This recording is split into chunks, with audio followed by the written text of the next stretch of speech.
Thanks, Andrew. I'm here today with Matt McClelland from Covenant, and before we get to his title, we're going to talk a little bit about his brand new title and the new business cards that you're getting in, right? Matt, thank you so much for joining us today on FreightWaves Now. We're pretty excited to have you here, and tell us a little bit about your new role as VP of Sustainability and Innovation. How about the fact I'm your first guest in?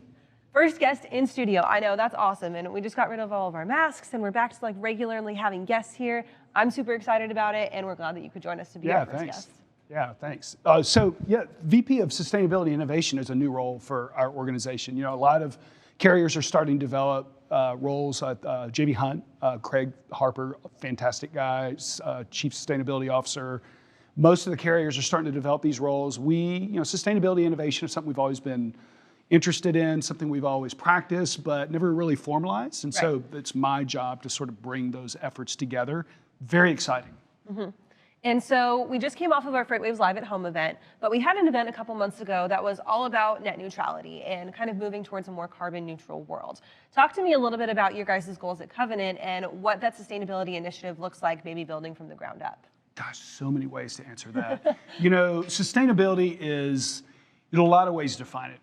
It's the ability for us to meet our needs without compromising the ability of the next generation to meet theirs. And so we think about, we burn a lot of diesel, we put a lot of miles on the road, renewable fuels, the decarbonization of freight, I think is what we're talking about, is the questions you've asked. And so there are so many efforts. There are things that you can do that are low-hanging fruit, things that we can do this year, things that we can do to improve fuel economy, things that we can do to make better use of tires and retreads and things like that. But then thinking long-term, right? Because that's why we're all here. We're talking about the next big thing, are ideas like hydrogen power, ideas like battery electric. And these are all trends that we're following. Fortunately, being a carrier, not a manufacturer, we don't actually have to make this stuff. We just have to partner with people that do. And so we're really excited to be, I was out visiting Nikola a few weeks ago looking at hydrogen and battery electric. I was at Daimler a couple of months ago talking to them about battery electric. There's just so much going on, not just for Covenant, but for all carriers in general. And so we live here in Chattanooga, right? We're very kind of an outdoor green focused city. Do you think that living here, kind of being in the heart of Freight Alley, we're in this like middle spot between some pretty big markets, has that kind of driven you guys to be kind of a leader in sustainability initiatives, and maybe other folks here in Chattanooga will kind of follow your lead? That's a great question. And you know who I was talking about this the other day? We are in Chattanooga, right in the middle of Tennessee Valley, TVA. I was camping 2 nights ago with the guy at TVA whose job it is to figure out how to use more of all of this power that we're generating from hydro during off-peak hours. Right. And so he was really after me. He's like, Matt, why don't you and all the other carriers get a whole bunch of electric trucks? We can work out a deal. You can charge them at night. We've got all this power. At some point, if you let me come back, let's talk about the Raccoon Mountain Pump Station and some of the other ways that here in Tennessee, we can sort of deal with all this excess power that we have at night.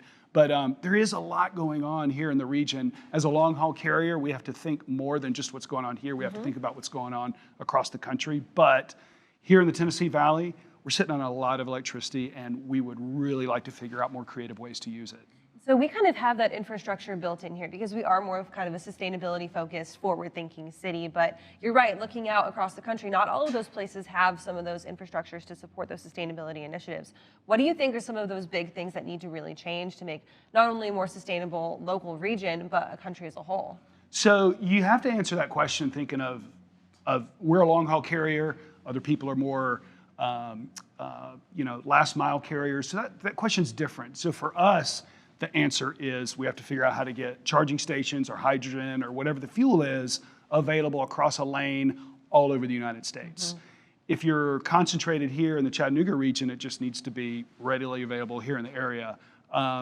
So it just depends on, and whoever, I know you have a lot of different people watching FreightWaves TV that have different sort of specific interests. And so last mile business, I think there's a lot to be done right now. There are so many people making, or OEMs making trucks that will help you with last mile delivery right here in your backyard. For us, it's a little bit longer answer because we've got to figure out how to do it across the country. Right. I'm actually looking at an article that just went up on our Modern Shipper site talking about how Walmart's starting to roll out some of their own branded EVs for that last mile delivery for more on that local scale. So you're right, it is kind of difficult scaling those things up to be a long haul and more of a bigger carrier. We do have one customer in particular. I can't really talk much about who it is. They're in South Carolina.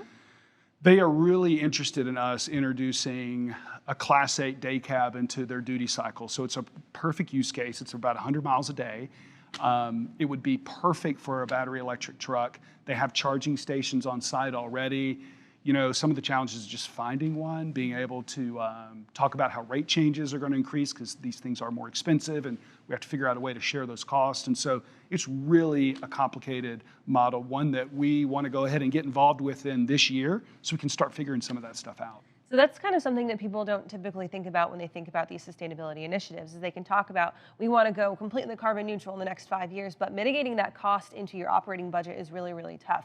What are some of the strategies that you guys use to kind of break that down and make it not just an, this is on our shoulders all of a sudden type of cost? So right now, people like myself, and listen, I can use competitor names pretty easily because we kind of feel like a rising tide floats all boats. Just a couple of weeks ago, I was with people from US Express and Knight and JB Hunt. We were having this conversation around dinner one night, and we weren't competitors. We were just people all trying to figure out how to answer these questions. And so I think what's interesting about that is that we need to figure out a way to work together to get regulatory changes better. We need to think about a way to get more government incentives. But really, to answer your question, the pricing, that is what we all just sort of are scratching our heads about, because you put a diesel quote and a battery electric quote in front of a customer, they're going to look at the diesel quote every time because it's so low right now. So government incentives, OEM incentives, what we're looking for this year, if we're able to get our hands on a truck, is really to partner with the customer and say, listen, we're not really we're looking to not lose money, but we really want to learn with you on this first battery electric initiative. So in the beginning, all the carriers are looking for right now is building bench strength, building understanding, trying to figure out how to price these things in a way that's fair and attractive. Mm-hmm. So you mentioned that kind of government incentive. Do you think that the plans that have come down from Washington with the intention of becoming more carbon neutral and becoming more sustainable is something that is feasible within these next few years? Oh, absolutely. It is, you know, some of the greatest innovations that have taken place in our country have had to be propped up by the government in the beginning. Your founder, Craig Fuller, and I were talking about this the other day because we're both huge aviation nerds, and I use that word very intentionally. Craig, if you're watching, we're aviation nerds, and we were talking about how aviation back in the early days would not exist if it hadn't been for the United States military. And a lot of the major initiatives since then have been, and I really feel like it's gonna take some of that right now. California is very progressive. They've got a lot of funding and money available for people that are willing to kind of take some of those initial steps. Especially when you start talking about hydrogen, there's a lot that the government, federal and local, are gonna have to do to make some of those resources a little bit more available for all of us. So yeah, there's a lot of regulatory and a lot of grant money that's going to have to take place. And you know, with this administration changing, I think we're going to see a lot of that happen. Buttigieg has been great so far with just being open to having these kinds of conversations with people. I hope I get to meet him. He seems like a great guy. Maybe we can convince him to come to F3. Pete Buttigieg, you should come if you're to watching, F3. Come to F3. And the three of us will interview you and we'll have a great time. That would be awesome. And not to make an aviation pun, but the sky's kind of the limit for where you guys can go as far as taking things in a more sustainable direction, right? Yes, yes. So my last question for you is, I had a really great conversation with someone talking about how it's really important for companies to publicize their sustainability goals to attract investor money and to get those investors to really buy into where they're going, because if an investor isn't necessarily sure of how you're going to impact the world in a better way in the future, then they might not be as interested in pairing their stakes with your company. Tell me a little bit about the visibility that you guys have at Covenant and how that attracts people to buy into what you guys are doing in the future. Gosh, that is a great question, and I wish I had more time to answer it. But you know, at the end of the day, it's interesting when you look at big shippers, you know, big customers that we all have, and I can use, you know, Amazon, Target, Walmart, some of these people, because we all sort of service these people. Their sustainability initiatives become ours because they can push some of that down onto us. They want to be carbon neutral by a certain date. Part of that means working with suppliers. They're going to help them get there. And so we're very interested in sort of helping to figure that out. You know, it's interesting because we have sustainability procurement guidelines ourselves that we kind of push down to our suppliers. So it's sort of a cascading deal. But there are so many ways here in the short term that we can get there. You know, it's there's ACT Expo that's coming up in August, alternative clean transportation. You know, I go to events like that, I get inspired by all the different people out there that are doing things not only in their own companies and their own fleets, but the manufacturers that are doing things to kind of help us figure out ways to get there. So, you know, it's great that I don't have to figure all this out on my own. There's so many other people doing the work for us. Mm-hmm. It's all the smart collaborative minds in the room together, and you can do let's go plug Future Freight. Anybody out there that is thinking about not doing anything in the month of November, I forget the dates, 3rd through... it's the 8th through the 11th. 8th through the 11th. 8th through the 10th. 8th, 9th, and 10th. You've got to come join us here in Chattanooga. All of the innovators out there, come early, stay late, but let's get together and have some of these conversations, because with all the vendors, all the technology, all the sponsors that are doing this great work, I cannot imagine a better place. Nobody paid me to sort of bring this up. I'm just really excited about it because it's right here in my own backyard. We're going to explode Chattanooga with all the amazing brain power that comes in for F3. Yes, please come. Buttigieg, you too. Awesome. Matt, thank you so much for joining us, for being our first live in studio guest. We hope to have you back, and obviously we will see him at F3.